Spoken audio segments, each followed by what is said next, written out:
আসসালামু আলাইকুম।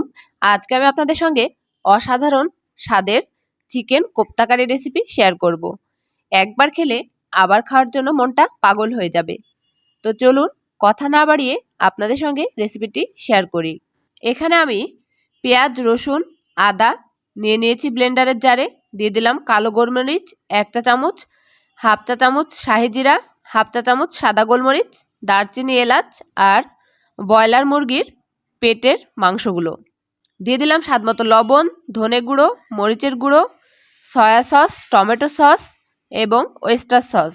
কিছুক্ষণ ব্লেন্ড করে নিয়ে দিয়ে দিলাম হাফ কাপ কর্নফ্লাওয়ার। ভালোভাবে ব্লেন্ড করে নিয়েছি। এবারে একটি প্লেটে ঘি মাখিয়ে নিলাম। ব্লেন্ড করা মাংসগুলো গোল গোল করে নেব।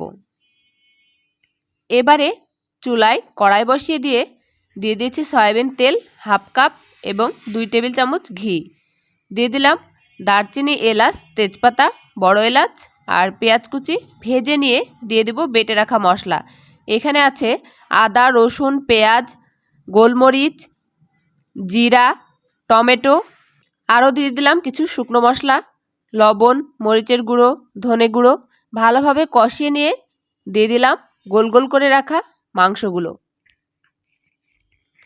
এবারে চারপাশে একটু ছড়িয়ে দিয়ে ঢাকনা দিয়ে 2-1 মিনিট ঢেকে দেব।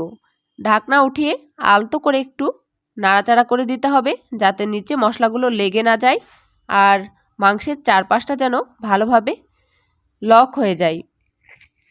আবারও ঢাকনা দিয়ে ঢেকে কিছুক্ষণ রান্না করে নিয়েছি। পানি বের হয়ে গেছে। কর্নফ্লাওয়ার দেওয়ার জন্য মাংসের গায়ের সাইডগুলো সিল্কি সিল্কি দেখায়।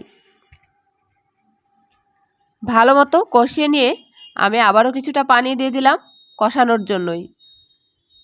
ভালোভাবে নেড়ে চেড়ে তেলটা উপরে আসলে আমি এবারে 1 কাপ পানিতে গুঁড়ো দুধ 3 টেবিল চামচ দিয়ে গুলিয়ে নিলাম। সেটা এখন মাংসে দিয়ে দেব। আমি আরও 1 কাপ পানি যোগ করে দিলাম। এবারে ভালোভাবে মিক্সড করে ঢাকনা দিয়ে ঢেকে 10-12 মিনিট রান্না করে নিতে হবে। 10-12 মিনিট পরে আমি 5-6টা কাঁচামরিচ দিয়ে দিলাম আর ঘি, 1 চা চামচ চিনি। আবারও ভালোভাবে নেড়েচেড়ে 5-7 মিনিট মতো রান্না করে নেব। রান্নাটা আমার হয়ে এসেছে। এই গ্রেভিটা দিয়ে খেতে যে কি মজা লাগে, অসম্ভব মজা। আমার রান্নাটা রেডি হয়ে গেছে। আপনাদের কাছে কেমন লেগেছে রেসিপিটি অবশ্যই কমেন্ট করে জানাবেন। আর ভালো লাগলে আমার চ্যানেলটি সাবস্ক্রাইব করে পাশেই থাকবেন।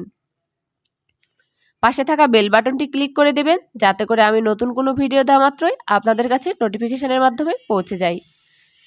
সবাই ভালো থাকবেন, সুস্থ থাকবেন। দেখা হবে পরবর্তী অন্য কোনো ভিডিওতে। আল্লাহ হাফেজ।